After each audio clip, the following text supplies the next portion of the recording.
Well, well, well, I bet you weren't expecting that. What is that you say? I actually clicked the button at 9 o'clock as soon as it hit. 9 o'clock my time, of course. 10 o'clock Eastern, 9 o'clock Central, 1500 GMT. So today, as you see by the title, we've got a little bit of a hodgepodge of items to go through, and I'm sure I'll find something else besides the articles that I have, but I've got a whole bunch, so we're only going to touch on a few different subjects, kind of go all over the board, and in fact, I also, at the end, hopefully I'll have a video by the Hodge twins that we're going to go through. So, we'll see what happens. By the way, I just realized the other day, some of you may not have been here, at the very, very end of my outro, where I finally answered the question about who was it that said, "For the children." And a couple of you stuck around and asked me the question, but "for the children" was something that Jocelyn Elders used to say.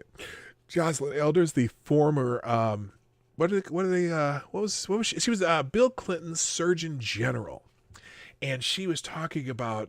I remember the first time she said it had something to do with abortion, and she was talking about you can't worry about the children or something, and you got to this and that. But anyway, one of her lines is, "You have to do it for the children," and everyone used to make fun of her for it. Anyway, welcome. I'm going to play the intro, and then we'll get into it. Play the intro.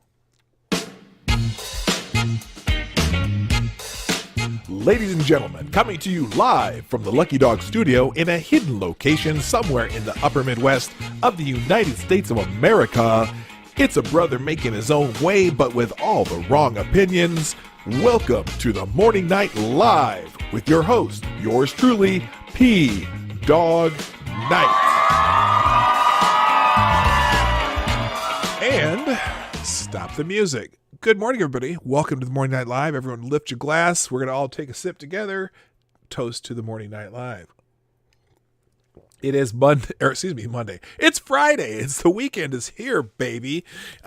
It's August 7th, 2020, Friday, and it is the 390th episode of the Morning Night Live.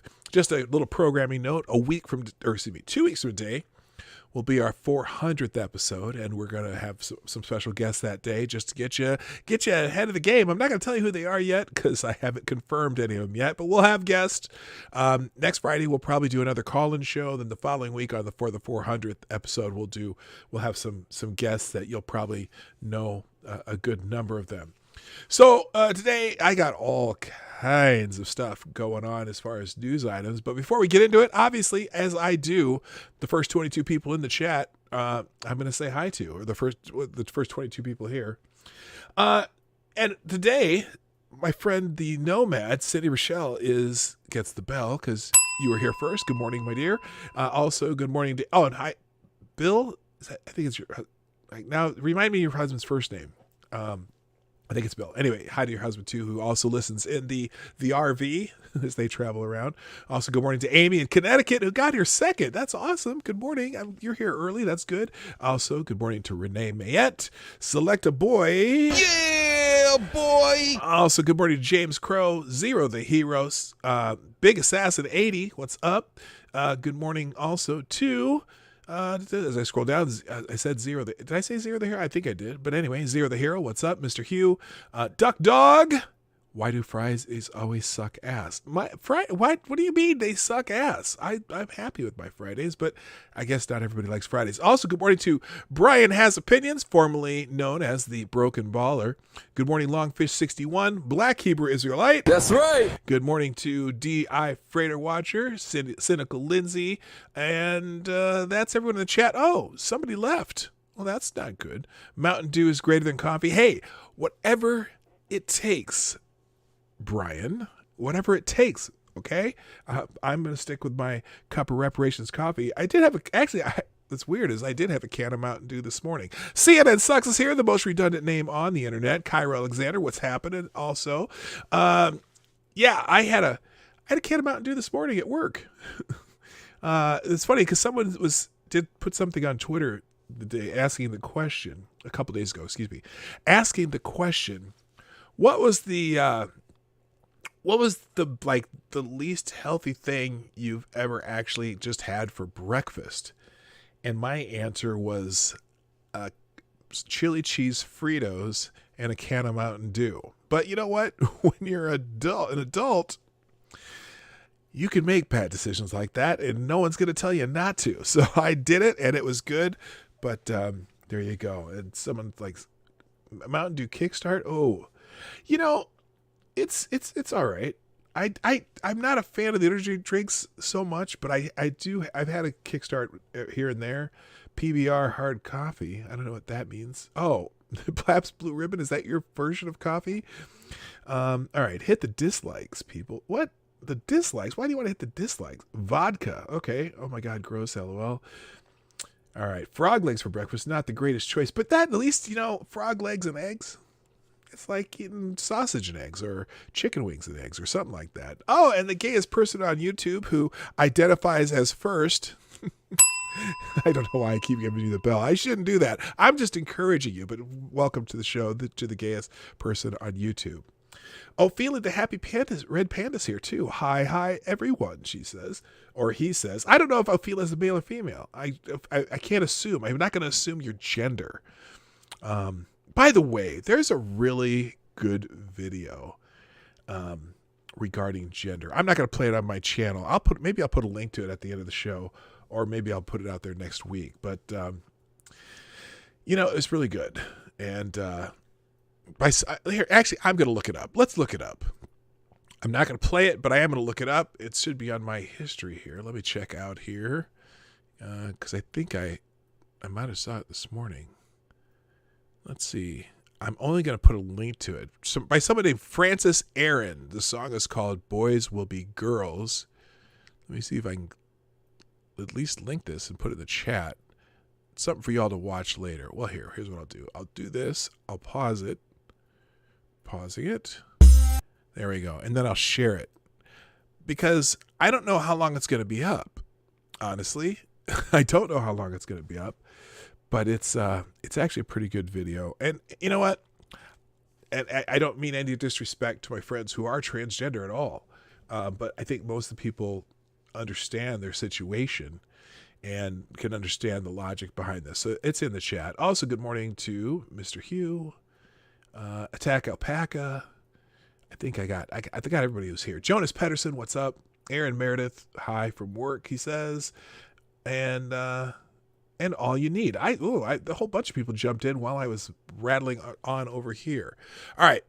So that you can watch that one later. Right click it, pause it, and watch it later. Sapphire Dragon, what's up? Okay. All right. Let's get into today's news because we got a ton. Of news. By the way, thanks Cindy Rochelle and Necrosaw Collins for retweeting the show out. I greatly appreciate that. Also, Cynical Lindsay, who did that already.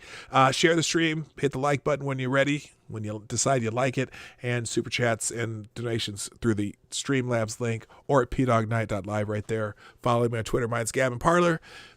I'm getting my shit out of the way right now. So let's start with some of the big news. Yesterday, remember we said there was a huge announcement at 11:30 Eastern time. And it was from the Attorney General of the state of New York. And I thought it was going to be something directly Trump related, but nope. Instead, and I was listening to this press conference while I was driving when I finished the show yesterday. And nope, actually, Letitia James has decided to take on the NRA, the National Rifle Association. Democrat AG attempt to destroy the NRA comes as NRA plan to spend tens of millions of dollars in battleground states. And I got a couple articles about this because I find a little bit of humor in this. And in fact, people who are on Twitter talking about it, I said to them, that she said that she was going to do this when she became the Attorney General of New York. She had two targets that she was going to go after. She was going to go after the NRA, and she was going to go after Donald J. Trump. Well, here's target number one. Far-left New York Democrat Attorney General Letitia James attempts to destroy the National Rifle Association. comes as the NRA announced early on Thursday morning that it plans on spending tens of millions of dollars in battleground states in the run-up to the 2000 election. Jason Quimette, who runs the NRA's lobbying arm and political committee, told the Washington Free Beacon that the group is planning to spend heavily in swing states, including Arizona, Colorado, Pennsylvania, North Carolina, and Wisconsin. James filed a lawsuit on Thursday to dissolve the NRA. I laughed because, first of all, she was doing the suit against 4 individuals who are heads in the NRA, and I'm sure it'll be in this article. But then she said the remedy she's seeking is to dissolve the NRA. Do you know how many new members the NRA has had since these riots have been happening around the country? And how many new gun owners there are since these riots have been happening? Protests and riots, I got to be fair. There are some protests, and then there are a lot of them that devolve into riots. But this is insane. Good morning, Makito Programmer. How you doing? So she files the lawsuit on Thursday to dissolve the NRA, claiming that the organization was self-dealing and was subsequently slammed by critics for allegedly abusing her power to target a political opponent. Quote, "We'll be in those places at every level," Quimette said. That's the guy from the NRA. You are literally going to be dealing with the potential confiscation of firearms. You are literally going to be told you can't carry in certain places. You can't own certain things for self-defense. Folks need to understand that. We'll spend tens of millions of dollars. Will it be 50 million? I don't know, Quimette continued. We got shut down from doing any of that level of fundraising. Yeah. That has an impact on us just the same way it has an impact on everybody else. Does it mean that we're not going to be effective? Does it mean we're not going to play? No.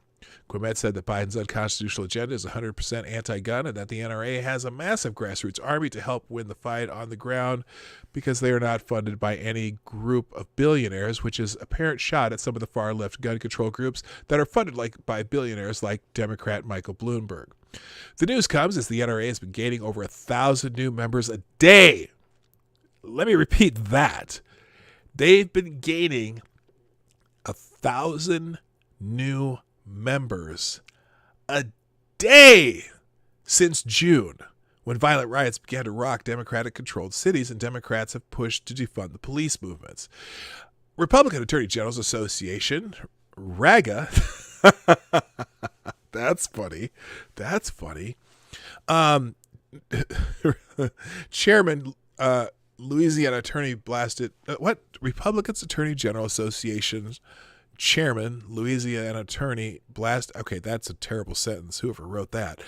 Blasted James' manipulation of our legal system for political gain in a statement on Thursday afternoon. Lawless liberals have hit a new low in their pursuit of defunding the police, discarding the Second Amendment, and deterring our ability to protect ourselves, Landry wrote. The New York Attorney General is shamefully abusing her power to target a political adversary the same way a St. Louis prosecutor did last month when she took guns away from citizens trying to protect themselves. This action is no different than what Democrats did during the shameful impeachment of President Trump, an attempt to use the levers of government to go after political opponents. That wasn't... Okay, so let's move on because we've got more about this. What the hell's going on here? Let me get this click. There we go. All right. And here's the exclusive from the Washington Free Beacon. The NRA does plan to spend tens of billions of dollars in the battleground states. National Rifle Association plans to spend tens of millions of dollars to sway close races throughout the country for the 2020 election. You know, this is the same article. I'm not going to read this one. I actually wanted to talk about Letitia James, so we're going to skip this one. It basically says the same thing as the last one. Is the New York AG going to be the biggest NRA fundraiser ever, though? That's a good question. Do you think that NRA members that have been growing 1,000 members a day are going to sit back on this one on their heels and just take this lightly? Now, granted, I don't know the charges against Wayne LaPierre and the other 3 defendants, main defendants, are that they took lavish trips and had the NRA spent their money on them or whatever. That should be a suit between the NRA's membership and those leaders. And if they broke the law, fine, put them in jail. The idea that you're going to dissolve the NRA, you do realize that just because the NRA is based in New York doesn't mean they have to stay there. They can form somewhere else. I don't think that's going to work. And you know what? I'm not a big gun person. I'm not a big NRA person, but damn, the Second Amendment says what it says. Anyway, on Thursday, New York Attorney General Letitia James proudly announced, oh, by the way, did anyone else here see her announcement? Because I was, like I said, I threw the phone up in the corner of my car and listened to it. And she was reading, you know how mostly when they announce a lawsuit or they're going to prosecute somebody, it's very matter of fact, very factual, this. Letitia James was in there reading it like she was reading at a poetry slam. She was all animated and, you know, emphasizing certain buzzwords. And it was like she was doing poetry up there and very, very animated. It was really weird. Anyway. On Thursday, New York Attorney General Letitia James proudly announced that she had filed suit to dissolve the National Rifle Association. She also sued 4 NRA executives for damages.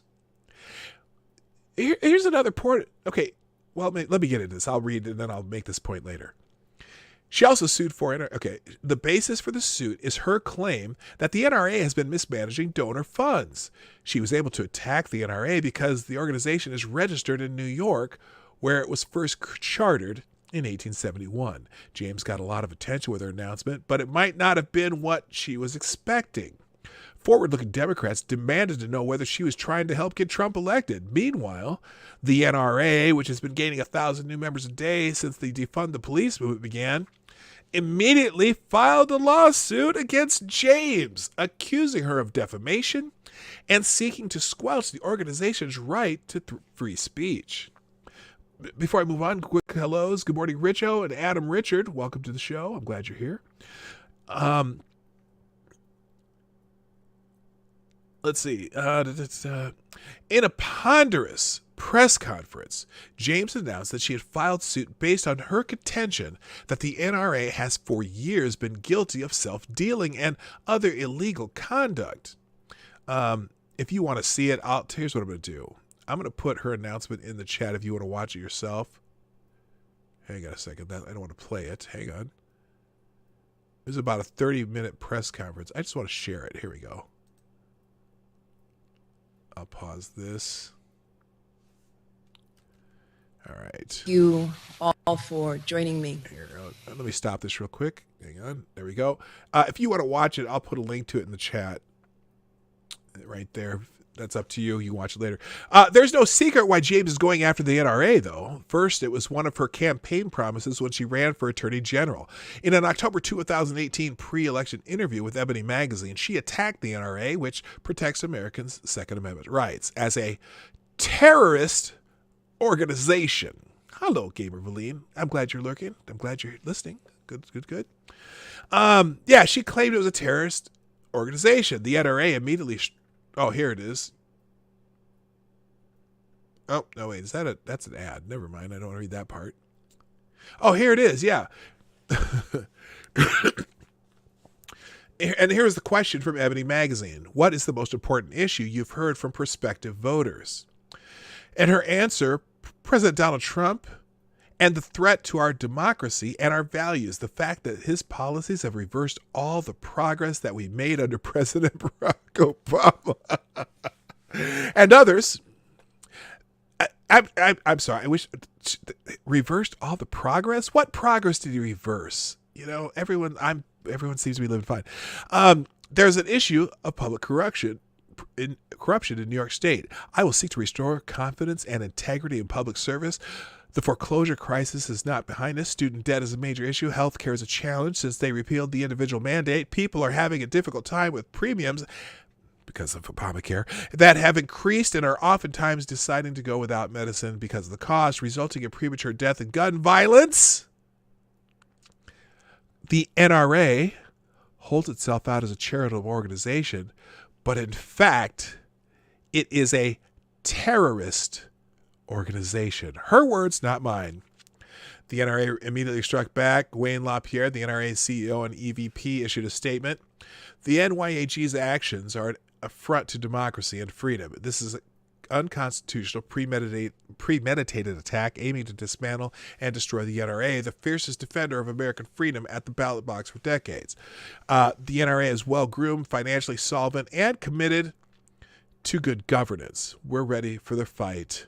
Bring it on, biatch!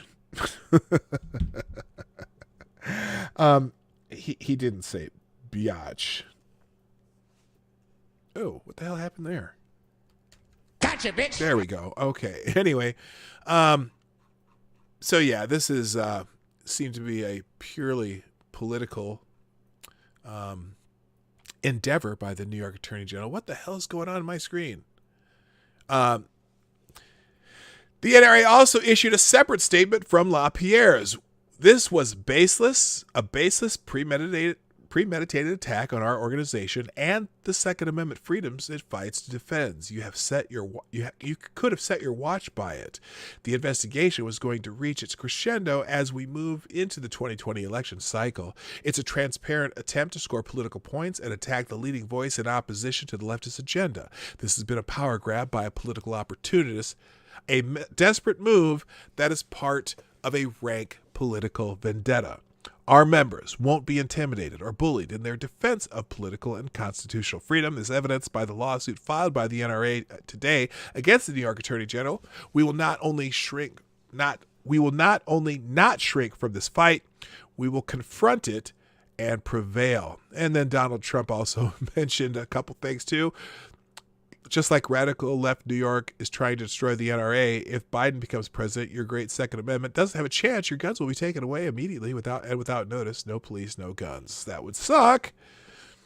Anyway, so they've been fundraising like a bull in a china closet, so to speak. Let's see. This is the same article. I clicked it twice. Oh no, this is another story. So then we get to the question. Hello, TC Ball. What's up? Bitch and Ripper. What's happening? Katie did skate. Hello. I'm glad you're here. And Mr. Hugh. Hi. What's up? So the question becomes, is the New York Attorney General going to be the biggest NRA fundraiser ever? Ever? Whatever. Let's get to the salient points. Oh, this is the same article. Duh. Sorry. That's not the one I was going to use. It's this next one that I want you to talk about. Oh, that's it. Okay, let's move on from the NRA because I've got, like I said, it's a hodgepodge today. It's a hodgepodge. By the way, out of curiosity, who's ready for the weekend? Do you have a weekend? I still have a weekend. And, I did mention, for Ladies Boomer's birthday, we're going to go on a mystery trip tomorrow. I haven't told her where it is. I thought of driving to Sturgis, but it's a little far away to do it as a day trip. But, Sturgis is happening this weekend, and I know there's going to be probably, they get usually average about between 100,000 and 250,000, depending on the year, people at Sturgis. And apparently it's going to be going strong because South Dakota is open. Be very interesting, but I don't think we're going to drive that far because that's about an 8-hour drive, and that's not exactly a day trip. So we're probably going to, I've got a couple different small town sightseeing trips that we thought of doing for her birthday. But we did go out for happy hour on her birthday, and she came home to some flowers, and she loves Skittles, so I had a big bouquet of flowers, and then I had a bunch of little mini bags of Skittles all around it, and then I bought her 4 birthday cards. She's really into birthday cards, and so she likes funny cards. I had one card that was really nice, and then what she does, she buys a whole bunch of birthday cards in advance so she has them. So rather than signing the other birthday cards, I just put them in the envelope without signing them or anything so she could use them for her friends when they have birthdays, because she's one of those people who prepare in advance for that kind of stuff, and good for her. Good morning, no room for squares. All right, let's move on. On a totally different topic. Speaking of timely possible lawsuits or indictments or something like that. It looks kind of like this fall's hit show is going to be called Obamagate. On Tuesday night, Trump announced that U.S. Attorney John Durham had uncovered, quote, breathtaking, end quote, evidence about the corrupt Russian hoax. That might just have been Trump puffing, except for the fact that the Trump campaign also released a new video hinting that the Democrats from Obama on down are going to be in trouble.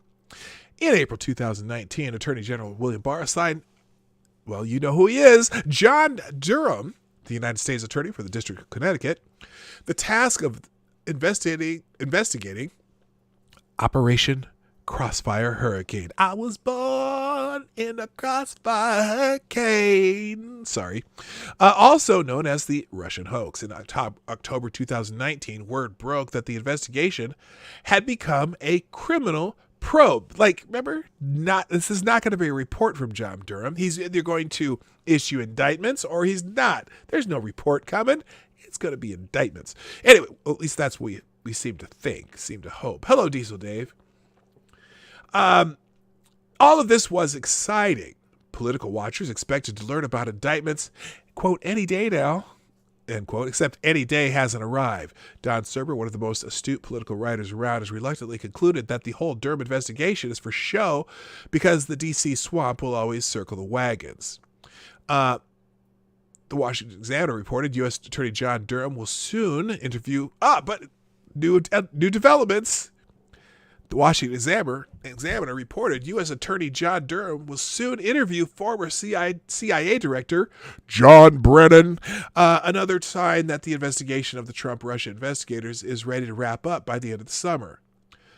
Notice the story didn't say which summer.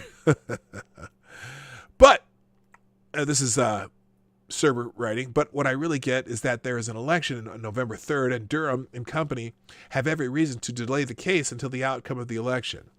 And I get that an indictment will need the approval of the majority of a grand jury in D.C., the epicenter of Trump derangement syndrome. This looks like more like an investigation theater than holding anyone accountable for the FBI spying on Obama's political opponents.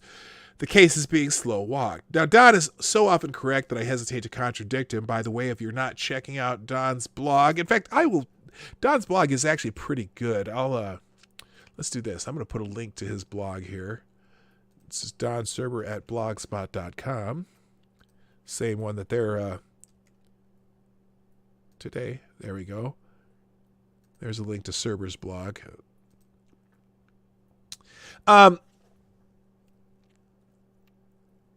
However, maybe because I'm a cockeyed optimist who desperately needs to believe that things are heading in a better direction, I think the Trump administration is telegraphing something big for the fall.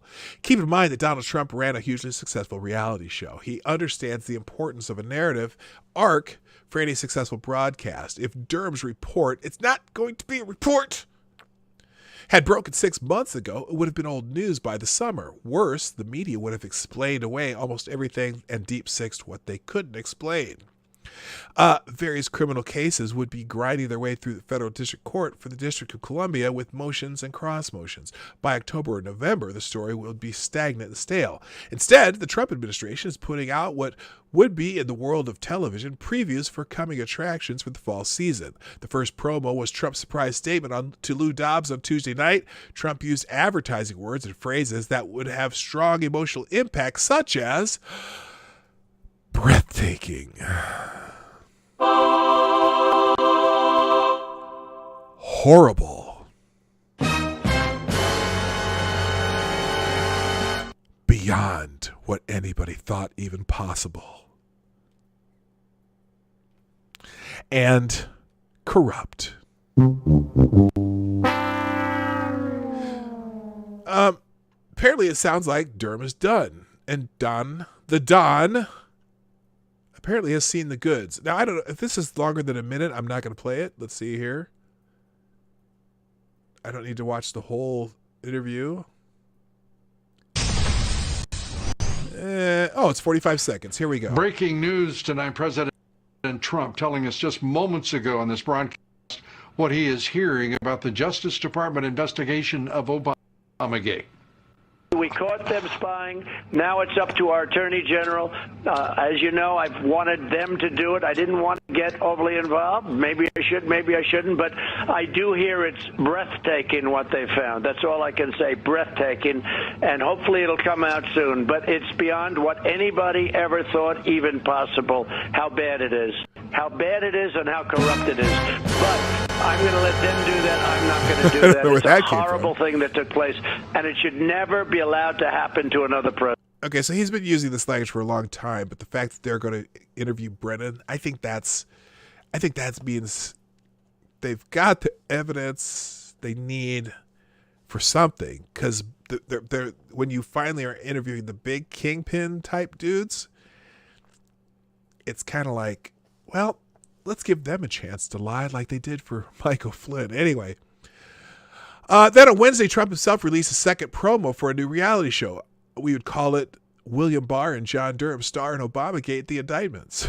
The campaign video, in simple terms, tells the American television audience the broad outlines of a corrupt scheme to overthrow the presidency. Put it together with President Trump's drain the swamp statement, and you're looking at a hit show of September that everyone has been waiting for. So here's this campaign commercial real quick.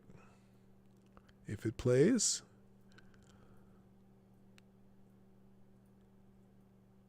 Come on. Trump will not be president. Highly critical, biased text messages between senior FBI officials Peter Strzok and Lisa Page. There will be no question about the outcome of this election. And she got ahead of herself. This utterly stunned this campaign. Yep. Head home. You should get some sleep. We'll have more to say tomorrow. Our Constitution. I can't. Democracy enshrines I can't get enough of watching the peaceful transfer of power. A peaceful transition of power HB, you got any time? is one of the hallmarks or silent majority tonight of our democracy. We want to do everything we can to help you succeed, because if you succeed, then the country succeeds. These declassified documents that were just released. Officials in the Obama administration were asking for the identities to be unmasked of Americans. Unmasking of aides and staffers of the incoming president. The basic charge, political spying. To disrupt the peaceful transfer of power. Unmasking of American citizens. It could be a real problem. Why is it that the unmasking of Flynn somehow ended up in the pages of the Washington Post? I know nothing about those moves to investigate Michael Flynn. The vice president said that yesterday, and then the last name on this list is Joe Biden.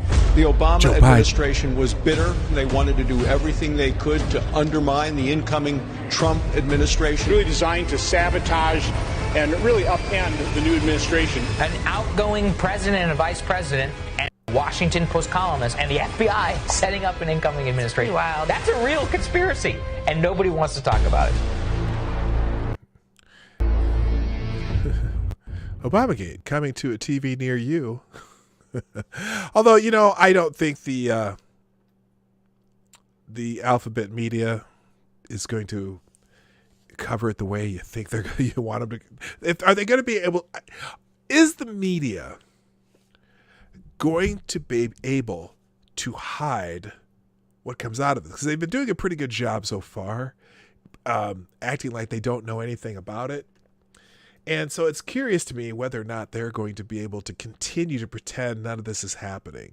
Kind of like the Democrats with the Steele dossier. The Democrats are pretending now that the Steele dossier just really never existed. You know what I mean? It's really weird how they just think nobody noticed. Nobody's seeing it. Anyway, then we get into this article from the Washington Examiner talking about John Durham's upcoming interview. John Durham is going to be interviewing John Brennan.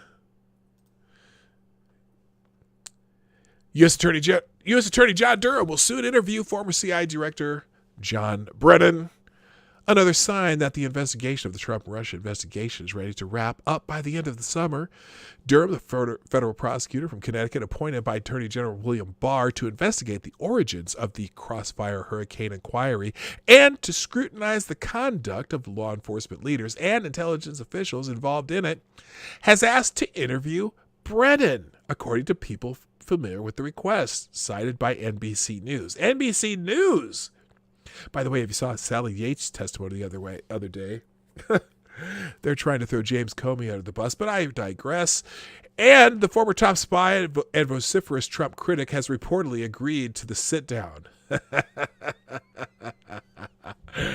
That's amazing, because it makes me wonder who John Brennan's going to try to throw under the bus. Seems like they're all trying to throw Comey under the bus on this. But if you've seen a lot of the stuff that's been coming out, there's a lot of things that point to Brennan himself as maybe being the catalyst for a lot of this, along with the top honcho, that guy that was in the White House. Anyway, the same report cites sources who suggest Durham's inquiry may be nearing the finish line. Brennan has acknowledged that he is in the crosshairs of a criminal inquiry into the Russian investigation led by Durham. He recently claimed, and the White House acknowledged, that he asked the CIA for his official records, including his personal notes and any classified CIA documents that he had signed to help him write his upcoming memoir. But the agency denied his request. Last year, the New York Times reported that Durham asked for Brennan's electronic communications, phone records, and other documents from the CIA, something NBC News confirmed finally on Wednesday. Durham is looking into whether Brennan took politicized actions to pressure the rest of the intelligence community to match his conclusions about Russian President Vladimir Putin's motivations, according to sources cited by the Wall Street Journal. These sources said Durham has been interviewing CIA officials this year, focusing on the National Intelligence Council, a center within the State Office of the Director of National Intelligence, which oversaw the collaboration between the CIA, FBI, and National Security Agency in putting together the 2017 Intelligence Community Assessment on Russian Meddling. Barr confirmed Durham is scrutinizing the assessment. There was definitely Russian interference, Barr said in June. I think Durham is looking at the intelligence community's ICA, the report that they did in December 2016. And he's sort of examining all the information that was based on the basis for their conclusions. So, to that extent, I still have an open mind depending on what he finds. That 2017 assessment concluded with the high confidence that Putin ordered an influence campaign in 2016 and Russia worked to undermine public faith in U.S. democracy. Yes, those Facebook ads were just brutal. Good morning, Mike Savage. Patrice Ripley, nice to see you back. Always good to see you. Hope you're doing well. And my K-pop aficionado is in the house. Welcome back, Patrice. So the 2017 assessment concluded with high confidence. Now, you know what high confidence means when you have assessments from the CIA or the intelligence community? High confidence? Well, that means they don't have any proof. It's like, I've told this joke before, but it's like, you're gonna propose, or you're in the first couple of years of marriage, and your spouse asks you, honey, do you think we'll be together forever? And your answer is, well, dear, I'm highly confident that we will be. Motherfucker, what did you just say? I said I'm highly confident. Really? Anyway. With high confidence that Putin ordered and influenced on the campaign in 2016 and Russia worked to undermine the public faith in democracy, blah, blah, blah. They worked to undermine public faith in U.S. democracy, denigrate former Secretary of State Hillary Clinton, as if she needed any more denigration, harm her electability and potential presidency. That presidency she was owed. and developed a clear preference for Donald Trump. Except they did ads for both sides. The NSA diverged on one aspect, expressing only moderate confidence that Putin actively tried to help Trump win and Clinton lose. Imagine that. Are you going to love me forever, honey? Well, I'm moderately confident that I will. Anyway, the Senate Intelligence Committee released a report in April defending the intelligence community assessment, saying the Senate investigators found no evidence of political pressure to reach a specific conclusion and determining that the assessments by the FBI, CIA, FBI, NSA present a coherent and well-constructed intelligence basis for the case of unprecedented Russian interference in the 2016 U.S. presidential election. Yes, they confirmed the high confidence and the moderately confidence assessments.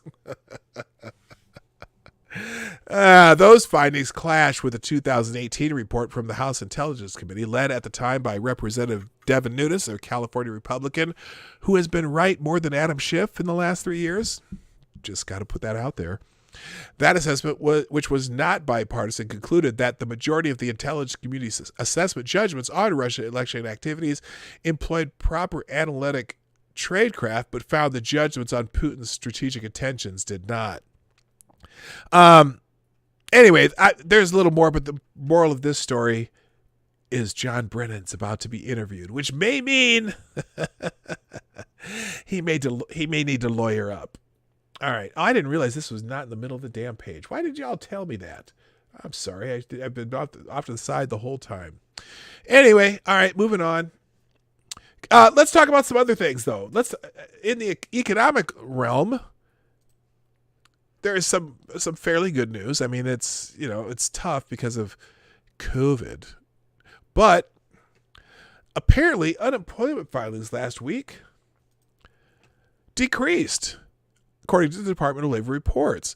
The number of U.S. workers filing for unemployment last week was lower than in the previous 2 weeks and below what economists had expected. Nearly 1.2 million people filed for unemployment benefits during the week ending August 1st.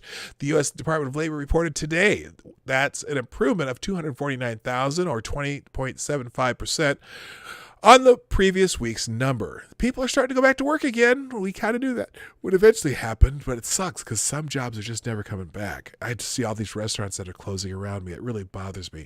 Anyway, the number of work and filing continuous claims also decreased. That's good, from 16.1 million to 16.1 million, 849,000 less than the week before.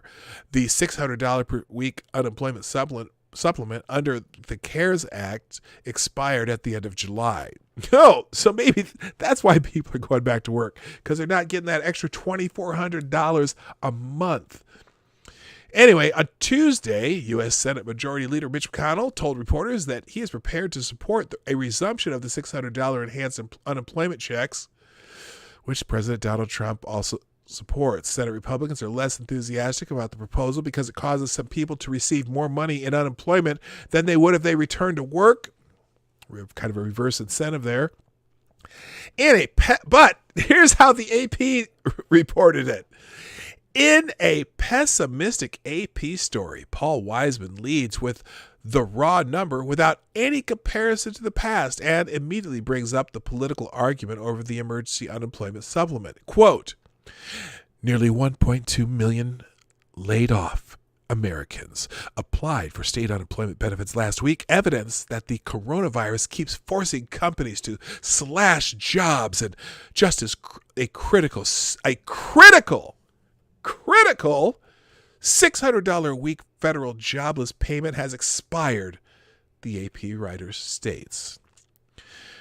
Much of the story concentrates on the supplement payment, including quotes from a couple of unemployed people worried about meeting with their expenses. I get it. It is tough out there, man. Whatever. The one expert quote in the story comes from Rubila Faruqi, chief U.S. economist at High Frequency Economics, and it moves quickly to pessimism after characterizing the week's unemployment numbers as a move in the right direction. Quote, repeated shutdowns for virus containment remain a threat to the labor market, which is already weak. The story quotes Farouk as saying, the possibility of mounting layoffs that could become permanent is high. Without effective virus containment, the recovery remains at risk from ongoing job losses that could further restrain income and spending. And then somebody else writing at Seeking Alpha, market analyst Tim Worstall, argues that the numbers that are not adjusted for seasonal variations are a better measure of the current situation, giving the black swan character of the coronavirus lockdown. Worstall quotes today's U.S. Department of Labor report on the unadjusted numbers, which identified a big decrease in unemployment over the past week. In any case, the unemployment numbers, it's moving in the correct direction, the positive direction, so to speak. Obviously, the coronavirus, what should I call this? I got to think of a good name for this. The coronavirus, I don't want to call it the coronavirus depression, but anyway, the coronavirus dip in our economy seems to be getting a little bit better, but it's still going to be a long time before we recover fully. But it is good to see that these unemployment numbers are moving in the right direction. All right, on to something else. Remember when the whole coronavirus thing came about and some cities with large homeless populations had to figure out, well, we don't want our homeless people to get the disease, spread the disease, die from the disease, etc. So the city of San Francisco, in particular, thought it would be a great idea if they would rent out hotel rooms and big hotels in the downtown San Francisco area so that they could house a lot of the homeless people. Some people homeless by no reason of their own, some homeless people because they have drug issues, mental issues, whatever. Well, the city of San Francisco decided to house a bunch of homeless people. But not only that, since some of these homeless people had issues with alcohol and various types of drug abuse, they also thought, hey, rather than having these people go out of the hotels and seeking drugs and alcohol, they use taxpayer money to fund drugs and alcohol for the homeless people that they were putting up in hotels. What a great idea. I would have never come up with that. I mean, beautiful idea, right? Sorry. Good morning, Donatello Slapafella and Gunfot 661. Very loyal viewers of the show. Thank you for being here. They decided they were going to use taxpayer money to fund the providing alcohol and certain types of normally illicit drugs to the people in the hotels. Well, apparently, that just wasn't good enough. Just was not good enough. From the Washington Examiner, police find meth lab in hotel rented out by San Francisco coronavirus shelter program. San Francisco police busted a meth lab in a hotel room that was rented out by the city to house frontline workers and a portion of its massive homeless population during the coronavirus pandemic. Law enforcement responded to a 911 call about a strong chemical odor emanating from a guest room at the Civic Center Motor Inn on Saturday. When police arrived, they found the ingredients for the drug along with other paraphernalia and arrested 2 people who were staying in the room. Hi, Blue Sugar Driftwood. Officers conducted an investigation and discovered chemicals known. Wait a minute. Did I miss a? I did not. Okay. I was like, did I miss a super chat? Officers conducted an investigation and discovered the chemicals known to make narcotics, which were isolated in one guest room. A representative from the department told Fox News 2 adults were arrested for narcotics-related charges, some of which are possession of controlled substances, possession of controlled substances for sales, manufacturing controlled substances, and conspiracy. The hotel is taking part in the city's alternative housing program that was created in part to protect vulnerable populations, including people experiencing homelessness during the pandemic. So anyway, so apparently some of the people were not satisfied with the free drugs and alcohol they were getting. They also wanted to make sure they had a good supply of meth. And so So we have a government-funded meth lab in a hotel in San Francisco. Freaking tastic. It's just beautiful. Moving on. Let's talk about Joe Biden. Joe Biden. With you, I'm not riding. Why ya always hiding? Your campaign like Poseidon. Joe Biden. Yes, I wrote that myself. Thank you very much. Thank you. So a lot of you probably heard about Joe's, I don't know if I'd call it a gaffe. I think it was Joe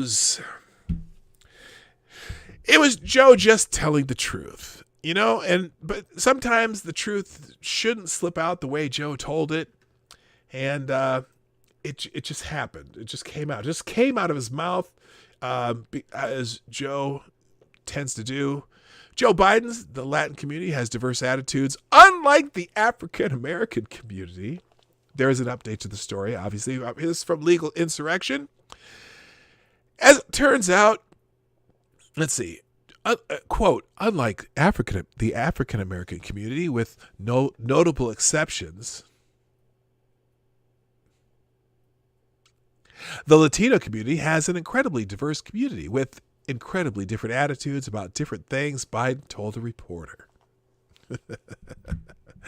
As it turns out, Joe Biden bizarrely asking black CBS News journalist Errol Barnett if he was a cocaine junkie after a question about Biden's cognitive abilities was not the only cringeworthy moment from an interview Biden did earlier this week. The presumptive Democratic presidential nominee took part Tuesday in what Yahoo News described as a multi-moderator interview at a conference of black and Latino journalists when he was asked a question about Cuban deportations by Latina NPR reporter Lulu Garcia Navarro.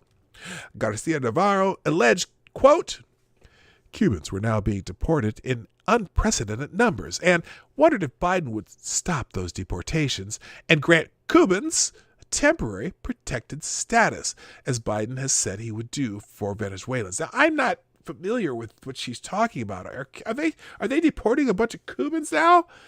I mean, why? I mean, Cubans have a special status in the United States. I can't remember how it works, but I didn't think they deported Cubans. Unless they're maybe coming in through Mexico somehow. I don't know. Anyway, as has become the norm, Biden gave a babbling and incoherent answer for about a minute before asserting that the Latino community was incredibly diverse in contrast to the African-American community with notable exceptions. And I just read you the quote there. Now, I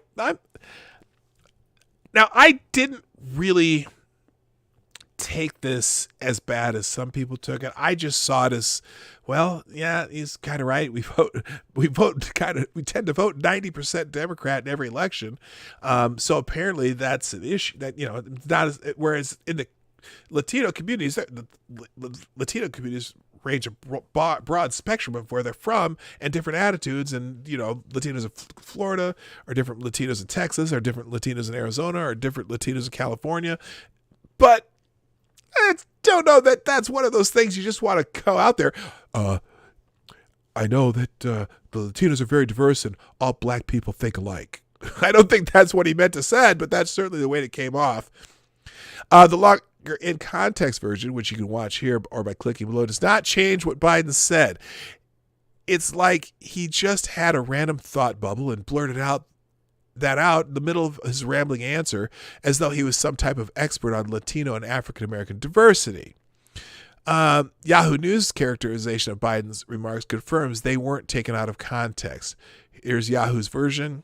In an interview with representatives from the National Association of Black and Hispanic Journalists, while talking about extending temporary protected status to Cubans in Florida communities who are being deported, former Vice President Joe Biden referenced what he said as a distinction between diversity within black and Latino communities. Now that was just given a pass. Richard Cranium, how you doing? I see you there.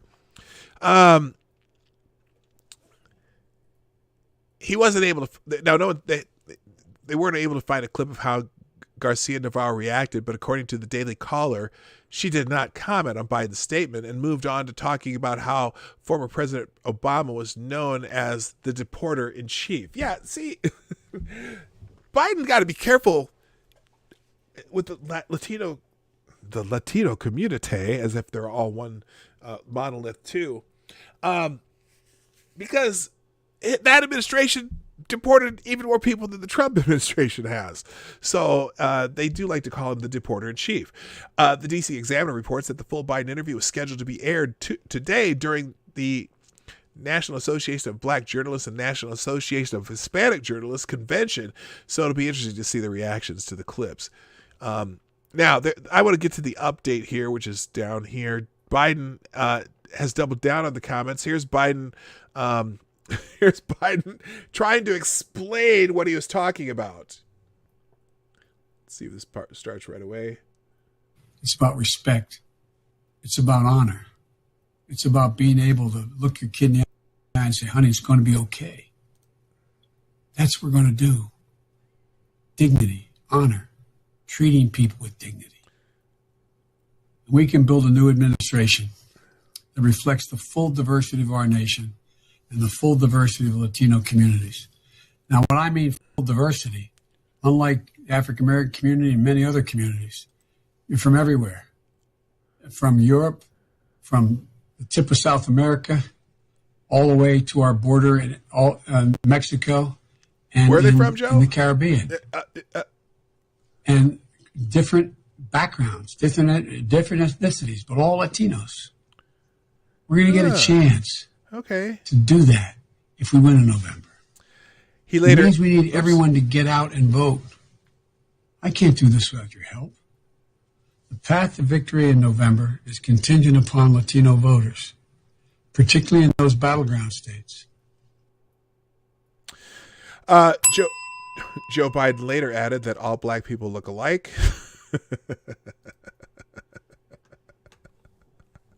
Okay, he didn't really do that. Anyway, now his clarification, which was rather awkward,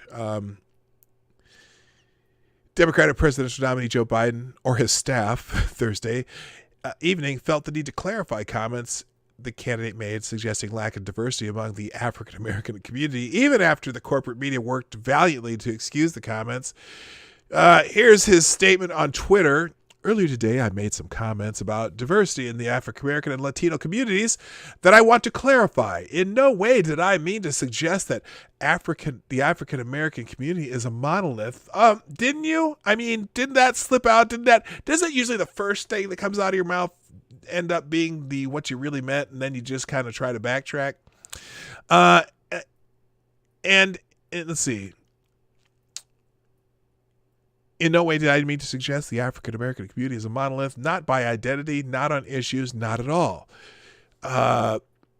Throughout my career, I've witnessed the diversity of thought, background, and sentiment within the African-American community. It's this diversity that makes our workplaces, communities, and country a better place. My commitment to you is this: I will always listen. I will never stop fighting for the African-American community, and I will never stop fighting for a more equitable future.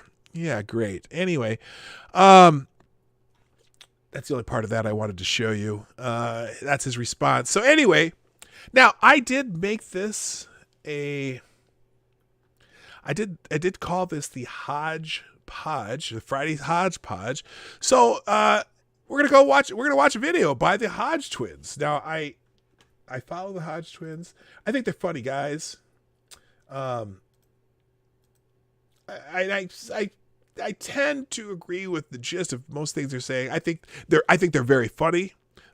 They're not some people's cup of tea, but I did want to go through this video, them talking about Joe Biden, because I think it's pretty funny, and I may stop here and there, but we'll just kind of do a little reaction video here to the Hodge twins' take on the Joe Biden debacle. Yes, and by the way, what you all know, but most people don't know, unlike the African-American community, with notable exceptions, now wait, the Latino community is an incredibly diverse community. I gotta stop though. Hang on. That was the other thing that bugged me about this. I'm curious. I'm really curious. Good morning, Chadwick Dupree. What's up? I'm curious. When he said that, I want to know who these notable exceptions are. Who was he referring to? That's the most thing I'm most curious. I'm not mad about his statement. I mean, the truth slips out once in a while, right? And it is an issue that many of us who are on the conservative side of African American communities, talk about all the time because, really, black people in America, a lot of them have conservative values. A lot of us have conservative values, but that doesn't always translate to how we vote, obviously, because we vote 90% Democrat as a demographic. Now, I don't give a fuck. The demographic, I vote based on where I live and by the thoughts of what I think about family and how the state should have power and where the state shouldn't have power. That's what I vote for. And unfortunately, I don't agree with the Democrats on most of those things.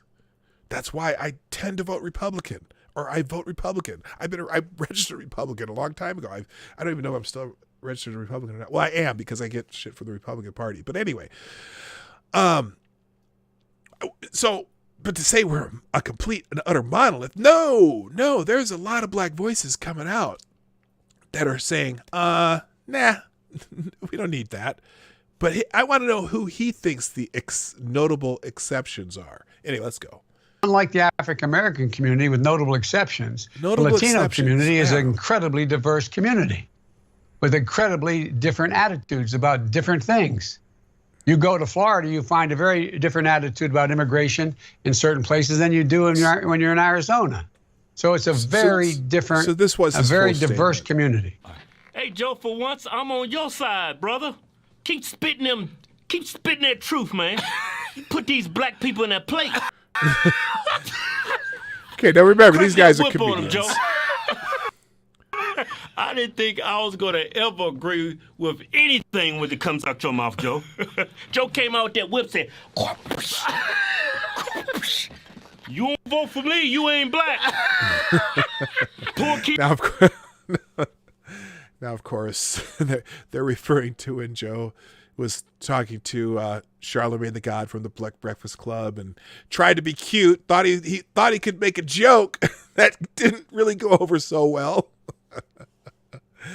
Oh, good Lord. Anyway.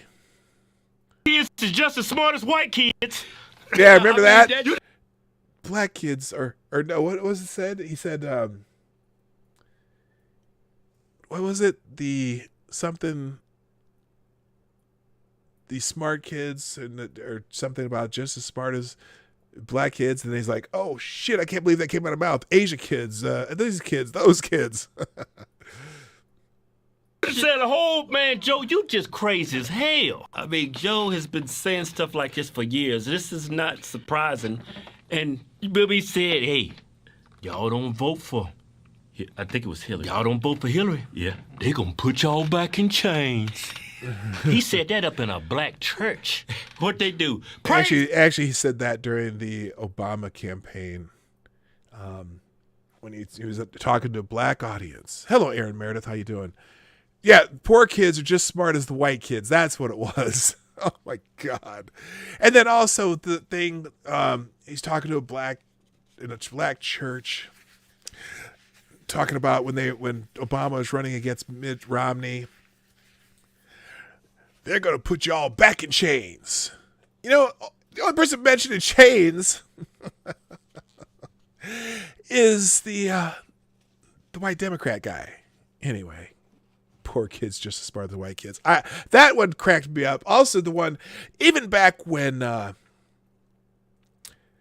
Obama ran the first time and Joe Biden's talking about how Barack Obama is the first one who's bright and articulate and clean and motherfucker. Are you saying Shirley Chisholm wasn't clean? Is that what you're saying, Joe? Are you saying Jesse Jackson wasn't clean? Well, at least clean physically, maybe not financially. He was an interesting dude. But, Joe just has all kinds of gaps. Talking about I can't go into 7-Eleven without seeing some Indian guy or something like that. Just he's an old dude with the stereotypes. It's amazing. Here we go. God, praise the Lord. Lord, amen, Joe Biden, amen. The reason, okay, look, Joe said he compared black people to Latinos, and he said that compared to Latinos, that Latinos have more diversity of thought when it comes to black people. And that's a statistical fact politically. It's true. Yeah. For the past 30 It's true as far as... He didn't say about everything. Politically. He said politically. Yeah, Yep, politically. there you go. He said, They said it. For the last 30, 40 years, black people have been voting at a 90+% clip for one party, the Democrats. That's crazy. 90%? 90. No other demographic. Like white people, it's like 50-50, but black people? Yeah. 90+% every election. Yeah, because the majority of us politically, man, we think the same. That's why when we came out as black conservatives, that's one of the main reasons why we came out, because we wanted to show black folks, hey, you don't have to think along with the crowd of other black folks. You can think hurt their differently. bottom line when they did it, although you they're don't vote finally with your coming skin. back. They pulled back. You can make your own decisions. You can vote for whoever you want. Yeah, this is a free country. Yeah. I mean, if you happen to vote Democrat just because you're black, then you're not free. Yeah, it's like black people think with that skin color, not their brain. That's why when we came out as black conservatives, Republicans, we like outcasts. That's why they call us Uncle Toms, coons, Sambo's, bootlicking Uncle Toms. If you was to take out a white... Now, real quick, they took a slight hit, although like I said, they're very popular among conservatives, and they're actually funny. Good morning, Maniac Man, by the way. How you doing? So yeah, it's because they've been doing their comedy shtick for many years. I think they've been on YouTube for like 8 years now. I mean, some of their old videos, there's some videos where they had kind of really long hair and they shaved and whatever. They're some funny guys. But anyway, we'll continue here. Maybe if it keeps going. Come on, white video. brush and paint all the black people white. They'll be the biggest racists in this country. That's the truth. You can call me a racist all you want. That is true. Black people treat me differently because I don't think like them. Like I go out in public, Target and stuff and shopping. I'm nice to everybody. I forget who I am sometimes, man. Black people give me some dirty looks like they want to hurt me. I mean, because of how I think. Because I don't think like them. Yeah. So okay. We need to break down what racism actually means. Yeah. Man. Let me tell you. So this is an interesting. Yeah, break it down for him, man. Listen up, lefty. Wait a minute. Listen up, liberal. We have a stream issue here. Hang on a second. Did my stream die? No, it's still going. Did get killed. All right, we're good. Let's finish this up. Yeah, I think that term racism it's been minimized because people use it for any little thing, especially on the left. Yeah, they've minimized. Straight Sith Mail, who says, I want to see one of these guys put Snoop Dogg in a headlock. They did a video on Snoop Dogg once, talking about how they,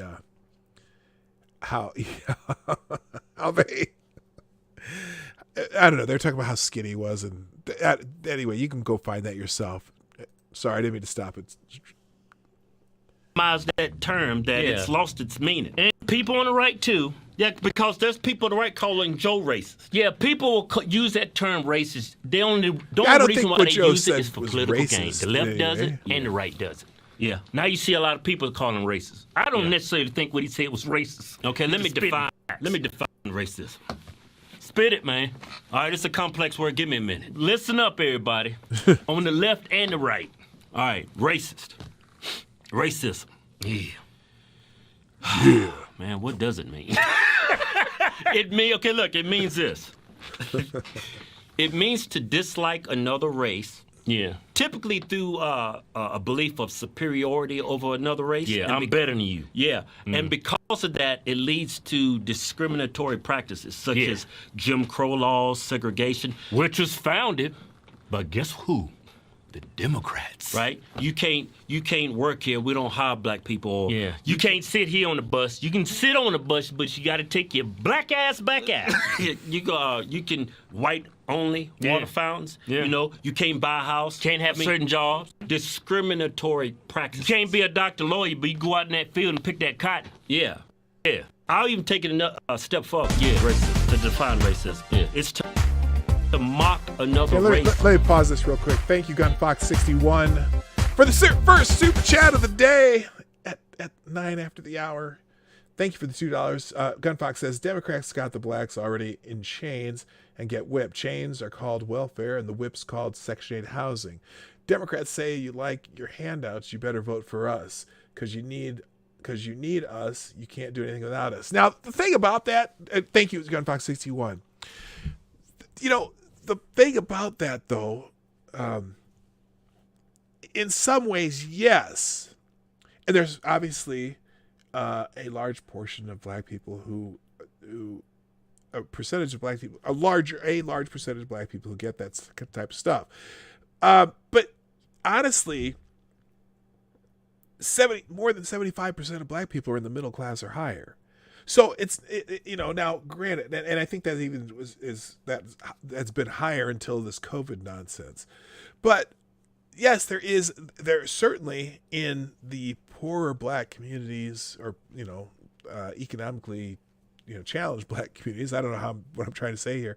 That is that incentive that really destroyed a lot of things, a lot of black families, in the late 60s and 70s, and we haven't recovered from that. And so I think a bigger issue, obviously the welfare is everybody.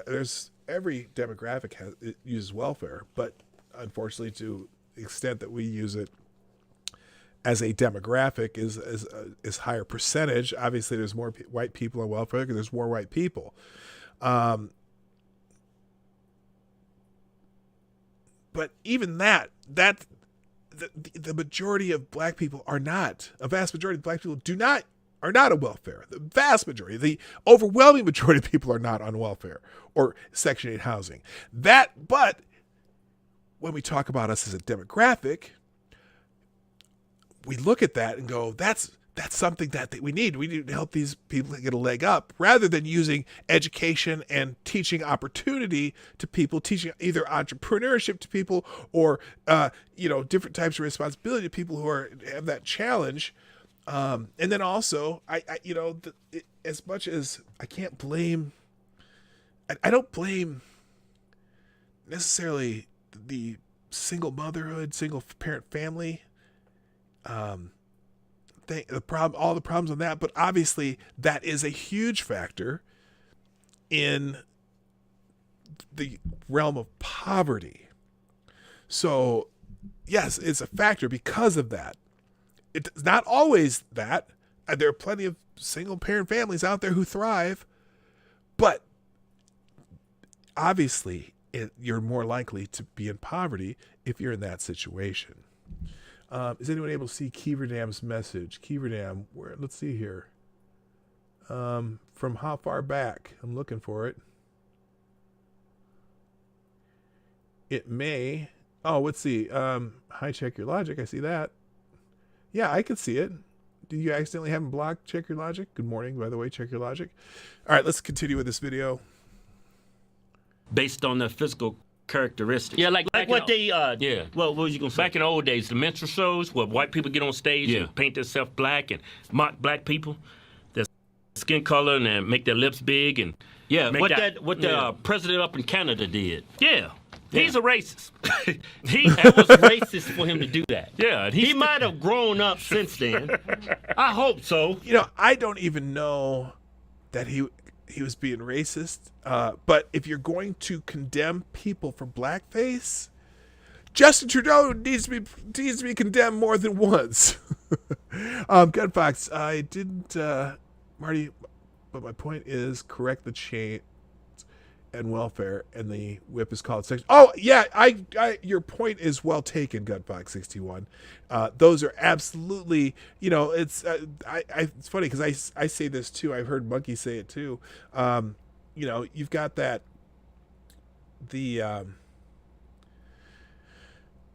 oh shoot, I forgot. The safety net.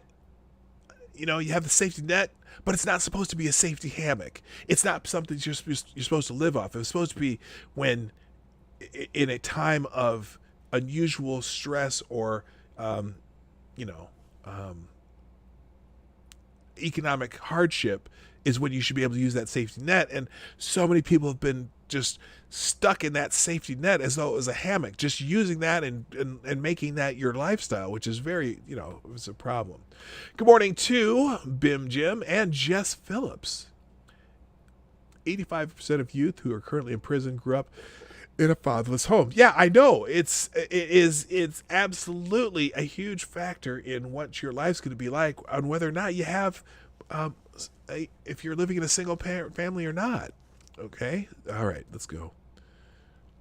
Yeah, he changed for that election. Like same thing for Northam. He was dressed up. He said that wasn't him. Dressed up in, looked like he put shoe polish on his body. Wait, if it wasn't him, then he was the guy in the KKK. Governor of Virginia, by the way. Yeah. Maybe that was racist for him to do that, but I pray to God that he's seen the error of his ways. I seriously doubt it. But anyway, that's the definition of racist. Like, if you're white and you disagree with a black person, they will call that white person racist. Yeah, I've been called a black Nazi.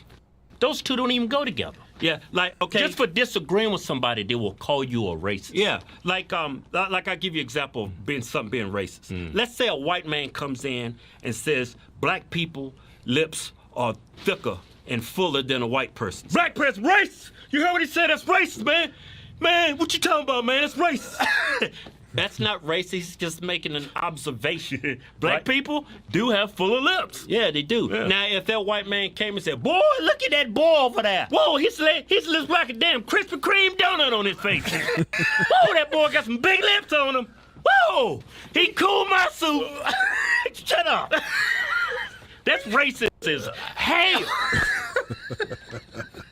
That is racist. Once being making an observation, the other's mocking the other race. I mean, we do have fuller lips, but I ain't never seen no brother with no damn donut sitting on his face. Like Trump. This some big ass lips. They can cool. I ain't gonna even go there.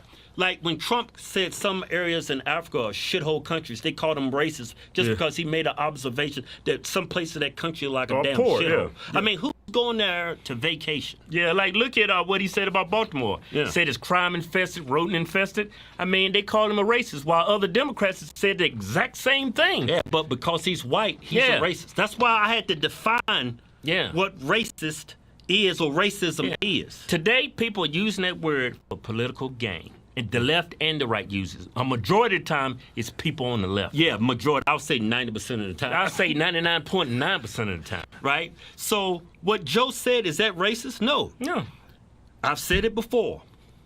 Black people is the only demographic of people in this country who vote on a 90+% clip for Democrats. Yeah. No other race does that. White people is pretty much 50-50. Yeah, I think it's Latinos 60-40. 60-40. You know, but that's the only race that votes on that clip. Now, if Joe would have came out and said black people think the same about each and everything, that's racist. Yeah. But he was talking about politics, and what he said was absolutely true.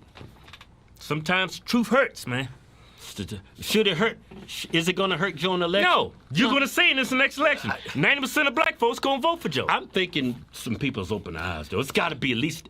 I'm thinking Trump going to steal like 5%. It's going to be like 85%. Man, after this video, instead of 90% voting for Joe, 89.9%, I would say 89.9% going to vote for Joe. They still going to vote for him. They just think the same. Politically. Yeah. All right, so anyway, that's the Hodge Twins video about this morning. But yeah, they've got some good points there as far as I don't consider what Joe said as racist. When I heard him, like, okay. Now, obviously, there's a game being played that if Democrats are going to label everything as racist, now Republicans have to go out and find all the racist shit that Joe says or that any Democrat says. And I don't like the game. I just think it's one of those things where, he said a truth that maybe you're not supposed to say. Let the Democrats stew over that bullshit. I don't care if Joe says shit like that, but I do care if Joe can complete a sentence. I do care if Joe can complete a thought that's not on a teleprompter, and I do care if he has some cognitive issues, even though he doesn't doesn't admit it. Good morning, the R to me. That's the first time I've seen that name. I'm glad to have you here. Welcome to the Morning Night Live. By the way, if you are new to the channel or to the show and you like what we do, one, hit the like button. That's obviously one thing we always want people to do. Also, share the stream out, hit the share arrow, or you can follow me on Twitter, Minds, Gab, or Parler. I'm very active on Twitter, but I do notifications on those other platforms for people who are not on Twitter. Some of you have been kicked off of Twitter, for example, but some of you just left Twitter because it's a garbage fire. Well, if you're on one of those other platforms, you can also find me there to get notifications. And if you are new, please hit that subscribe button and click the bell to make sure you get notifications when we open videos. This show's, well, it's not time to tell you that. This show, we're here Monday through Friday in this show. I'll tell you that at the end. We're almost done. Now, one article that I came across that I thought was very important to read. Now, I know that I don't have a lot of black people in my audience, and I'm probably not a whole lot, but I don't care. This article made me think a lot about how I grew up, made me think a lot about how the family that I was adopted to when I was 4 years old, what they taught me, what my grandmother and that family taught me, and it made me think a lot because I had by the way, my grandmother was very strict, and she didn't live with us, but she was still very strict. And you almost had a fear of my grandmother, but then in the end, as you got older, you realized this wasn't her being strict. This was her showing how much she loved us and how much she cared about how me and my sister developed as children. And my grandmother was an English teacher, in junior high and high school English teacher, and she taught English at Creighton University during the summer in some of their summer programs there. And she like some of these articles about we need to change how we teach English because it's white supremacist to expect proper English and all this other shit. My grandmother, she would not have been happy about this shit. She'd have been like, nah, just like if you're learning French, you learn how to use French. If you're learning Igbo or Swahili or German or whatever, you learn the language the right way, and then eventually learn other dialects or variations on that language, but you still learn the language the right way. And there's this article was an interesting article. Black America ignore the woke This is a writer named Audrey Pruitt who says to Black America, ignore the woke left and embrace the hustle. The hustle is something that, that it's always been one of those things that in the black community we talk about, the hustle. You got your hustle going and you're doing work. So this is I just want to read this article, and that's how we're going to finish today. I might check to see if there's breaking news too, but let's finish with this first. If the essence of whiteness is rugged individualism or self-reliance or hard work, then sign me up. Black people used to have a word for it. Hustle. This is not the finest moment in American history. As if race-baiting identity politics couldn't divide us further, the return of sports has only thrown salt in the wounds. With the National Basketball Association in full swing, sports fans are being bombarded with Black Lives Matter sloganeering on jerseys from Liberation and Love Us. That Love Us one, that's like, why are we begging white people to love us? Why do we care? Anyway, to ally, to group economics, communism.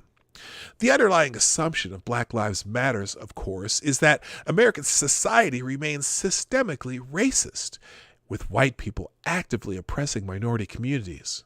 Colin Kaepernick, who infamously denounced July 4th as a celebration of white supremacy, is the figurehead for the BLM movement, but its reach now extends way beyond him.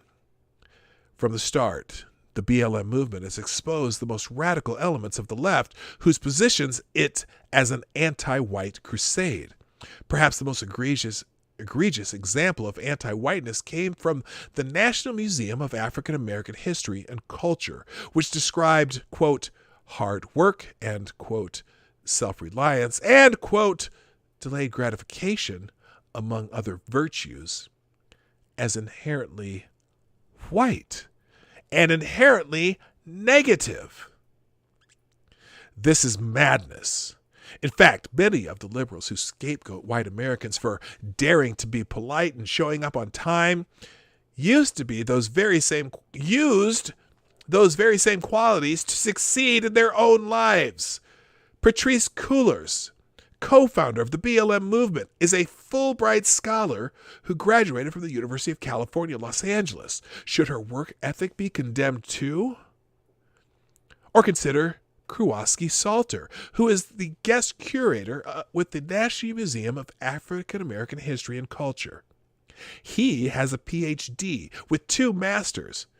So is he now a product of evil white culture? Do as I say, not as I do, apparently. Take Kaepernick, who worked hard to sign lucrative deals with Disney and Nike to the tune of millions of dollars. This is the same Nike that has exploited Asian sweatshops for decades. This is the same Disney that, in its earlier history, published and promoted dozens of racist cartoons. Yet Kaepernick is all too willing to turn a blind eye because of money. Alas, Kaepernick is one of the left's most revered thought leaders, prompting thousands of professional athletes worldwide to continue kneeling in his honor. While they claim to be protesting racial injustice, kneeling is simply un-American. It was then, it is now, and it will continue to be un-American. Now, my own side note, if they want to protest and kneel, fine, but just know what it is. How do I know? He asked. Because Kaepernick, the left's poster child, said as much. He has defended Cuban dictator Fidel Castro, who used the police force to brutalize Cuban people, and black people in Cuba, by the way. Castro was as racist as any white supremacist American. That's my own aside. While referring to police officers, he defended Castro while referring to police officers as pigs. If your poster child is un-American, then your entire movement will be painted with the same brush. Let's be clear. African Americans are being played for fools. Each and every woke celebrity who claims to reject whiteness is selling those foolish enough to listen a bag of goods. From Michael Jordan and LeBron James to Oprah Winfrey and President Obama, countless of black Americans have reached unprecedented levels of success because they embraced hard work and a wide range of other virtues now condemned as white. They didn't play the victim card. They played the game. They adapted. They did whatever it took to succeed. As LeBron James, a woke celebrity himself, often says, quote, "You have to put in the work if you expect to improve your game," end quote. He's right. African Americans should listen to that message, not the anti-white scolds. If African Americans and all Americans hope to succeed in today's America, they better embrace that hustle. Kneeling for the national anthem won't help. Blaming white people won't help. Rent is due, and it's hard out there. Okay, so Andrew Pruitt is the CEO of New Journey, a political action committee dedicated to changing minds and exposing lies of the Democratic Party. So that's who he is. And that's a message I can really fully embrace. I think that's an important message that I think more people need to take. Real quick, just check for breaking news before we go. By the way, thanks everybody for everything you do. Thanks especially to Mitch the Ripper, Becca Farley, Tyler F., Necrosol Collins, Cynical Lindsay, Cindy Rochelle, everyone who tweeted out the show. And I also appreciate Julian Slink for giving a little big old heart up there. And also a new guy who's been watching us, Renton, with the hashtag Clear Flynn in his name, has been retweeting the show every day for the last few days. I really appreciate that. Also, somebody called Karen B. And then there's another one, Trump Girl, someone named Trump Girl with about 5,000 followers. So thank you if you happen to be in the thing. DI Freighter, thanks for the show. Have a great day. Cheers to Lady Boomer. Thank you, DI Freighter Watcher. All right, just let's check for if there's any breaking news that we need to know. We already talked about the U.S. economy adds 1.8 million jobs in July as unemployment falls. Payrolls grew by 1.8 million last month, and the unemployment rate dipped to 10.2%, according to the U.S. Bureau of Labor Statistics. President Trump praised the latest job figures on Friday, while some analysts continue to raise concerns about the high jobless numbers. Well, better talk to some of them governors and get them states back open. I'm surprised it's only 10.2%. I'm shocked at that number. Hello, Mr. Scott. I'm surprised that it's only that much. The week says July's jobs report surpassed expectations. So that's good. New numbers of payrolls grew. Yep, that's what they're saying. CNBC, the employment rate fell to a better expected 10.2% in July. Yeah, that's great how they do that. They make this. Notice this little uptick right there. That's called COVID-19. There you go. All right, good for that. Anything else? Let's see. Anything else breaking, though? I don't care about Team Obama's trending. Don't care. Let's see in the Explore tab here. The jobs report is the big one of the day. Let's see. Nothing down here. Brent Scowcroft. Brent Scowcroft died. I'm not going to say anything bad about the dead, but he was the national security advisor for 2 U.S. presidents. Has died at 95. I think he tends to be one of the reasons we got into some wars that maybe we shouldn't have. Apparently, the Navajo Nation was dealing with one major crisis when COVID-19 hit hard. I don't know what that means. Let's see what that means. If it's just a third of Navajo Nation households are without running water and electricity. These conditions on the largest American Indian reservation in the U.S. have been exacerbated by the COVID-19 pandemic, causing 2 simultaneous disasters. Wow, I did not know that. Looks like some people are taking interest in that particular issue. You might hear more about that. Also in the kind of the news category here. Millennials are also fed up with millennials partying during COVID-19. We're going to have some millennial on millennial infighting. They're new parents, retail workers, teachers, and they're fed up with all the young people being labeled as COVID-idiots from working minimum wage service jobs, living with others, and still staying cautious. They're trying to fight this stigma. You know, I'm curious. Many working minimum wage service jobs, there's a remedy for that. Go work where it's not a minimum wage service job. And I'm not being facetious. I'm not being dismissing of that. I know that, for example, there are places that are always hiring, like UPS, which is my part-time job. We're always hiring, and they start at $15 an hour, and you get health benefits pretty quickly, right? But the funny thing is, working at UPS can be a hard job. I know the Amazons around here start at $15 an hour. I know that most of the fast food places around here start at $12, $13 an hour. I know that, I don't know how many of these millennials are working minimum wage service jobs. Is it a majority? Not too many people work at minimum wage.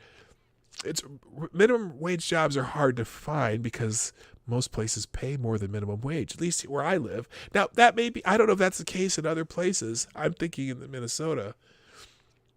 But anyway, they're arguing, COVID-idiots, they're calling them. Let's see. Polish MPs create a rainbow flag with their outfits to protest president's swearing-in ceremony. Okay, that's news because it's something against someone who's conservative. Opposition MPs in Poland attended President Andrzej Duda's swearing-in ceremony in outfits coordinated to look like a rainbow flag, showing solidarity with the LGBTQ community. Duda has been openly opposed to extending LGBTQ rights in Poland. Okay, I guess that's news. NBC Universal has had a week. The highs and lows worth double take. I don't know. I'm not going to click that. Doesn't look like there's anything. Oh, we already talked about Joe Biden clarifying his comments.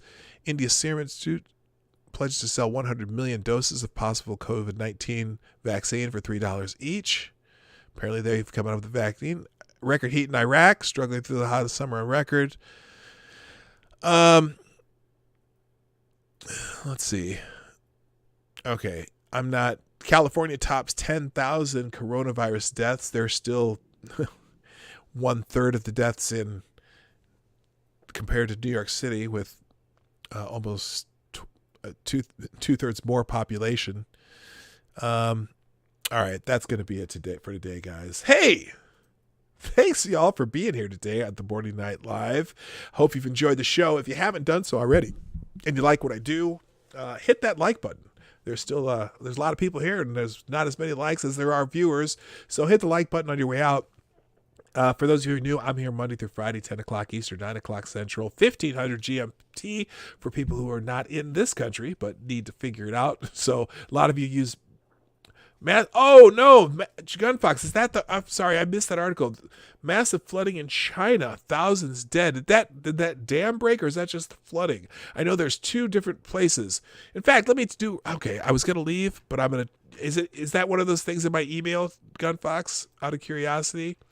Let me just check that real quick. I forgot you mentioned that. Give me 1 second, gang. We might have just one breaking big. You know, it's funny. Let's see here. Where is it? Here it is. Thank you. Pensioners in Cuba get $60 a month. Yeah. Okay, here we go. Oh, shit. What did I do there? No.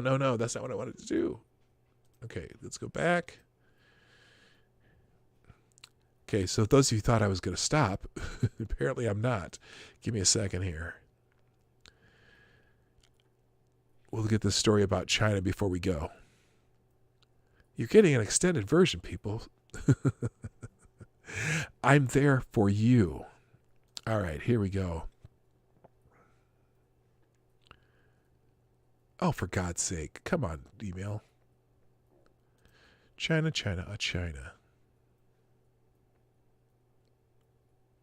The dam hasn't broken yet. Okay. Here we go.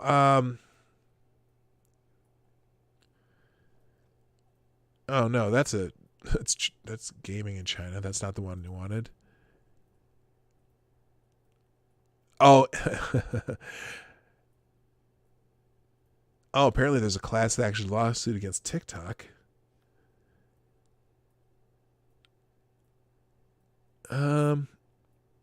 Shit. Oh, this isn't one of these articles. Okay, well, let's just do this. I'm gonna go to DuckDuckGo. China flooding.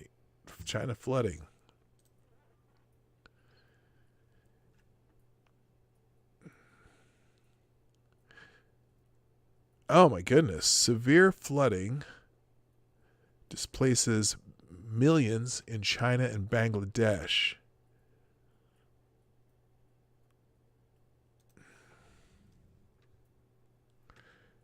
All right.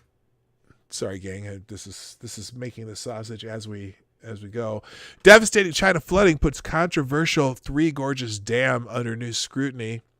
The second highest rainfall that swamped China in more than half a century has fueled new questions about the world's largest hydroelectric facility build is helping to tame floodwaters. Since last month, at least 141 people have died and around 28,000 homes have been damaged. And there we go. In the Yangtze River region, affecting virtually all of mainland China. Vice Minister of Emergency Management Zhang Guojiang told reporters on Monday that the Yangtze, China's longest river, and parts of its watershed have seen the second highest rainfall since 1961 over the past 6 months. But after weeks of devastating flooding, questions are being raised about the Three Gorges Dam impact on Yangtze flooding, as if the massive structure itself may be at risk. One of the major justifications for the Three Gorges Dam was flood control, but less than 20 years after its completion, we have the highest floodwaters recorded in history. David Shankman, a geographer with the University of Alabama who studies Chinese floods, told Reuters. The fact is, it cannot prevent these severe events. Three Gorges Dam was completed officially in 2006. Its power operation went online in 2012, and it's one of China's most expensive and questionable development projects. Some 1.4 million people had to be resettled as a result of the huge project on the Yangtze River. And here's an aerial photo released in Jinhao News Agency. Village is flooded in Sanjiao Township of the Yangtze County in eastern China's Jiangxi province. Oh my gosh. I'm having trouble with the Chinese words. Sorry, guys. The dam was also touted as a way to end centuries of flooding along the Yangtze River, providing power for China's industrial boom. But some geologists contended that damming up too much water in the reservoir carried a heightened risk of earthquakes and prolonged damage to the river's ecology. Oh my goodness. Yeah, it's not good. All the flooding in China. So anyway, thank you, Gunfox. I appreciate you throwing that article or that tip to me. But I do got to finish up. So, ladies and gentlemen, thank you again for being here on the Morning Night Live. I'm here Monday through Friday, 10 o'clock Eastern, 9 o'clock Central, 1500 GMP. Please share the stream out and hit the like button before you go. Also, if you really like what we do and you want to support the effort, you can do that with donations and or super chats through the Streamlabs link in the description down below. There are also Venmo and what's the other one? Cash App options to make donations to the show. Also, you can buy the merch at the PDawg.live link below.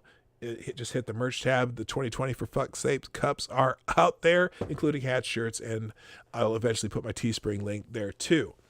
Finally, if you're watching on replay, please put a comment in the comment section down below just so that I know you dropped by. Hell, if you watched live, you can throw a comment in the comment section down below after the fact. I'm all for that too. Please enjoy that and keep sharing the show so we can get up to that 1,000 subscribers that we're trying to get to in the near future. Anyway, that's it, people. I gotta go. My name is PDawg Knight, and I'm out of here. Bye-bye. Hey, this is PDawg Knight, and thank you for watching today on the PDawg Knight channel. If you have an observation or remark you'd like to make about this video or my channel, I absolutely welcome you to write it in the comment section down below. I really look forward to hearing from you. And before you go, if you like what you saw but you're not already subscribed, please make sure you hit the subscribe button and definitely click that bell that pops up afterward so you'll be notified when I post new videos or when we go live. I broadcast my live show, The Morning Night Live, Monday through Friday at 10 a.m. Eastern, 9 o'clock Central. A special thank you to all supporters of this channel who share our videos on social media and who make donations through the Streamlabs link, which is also in the description down below.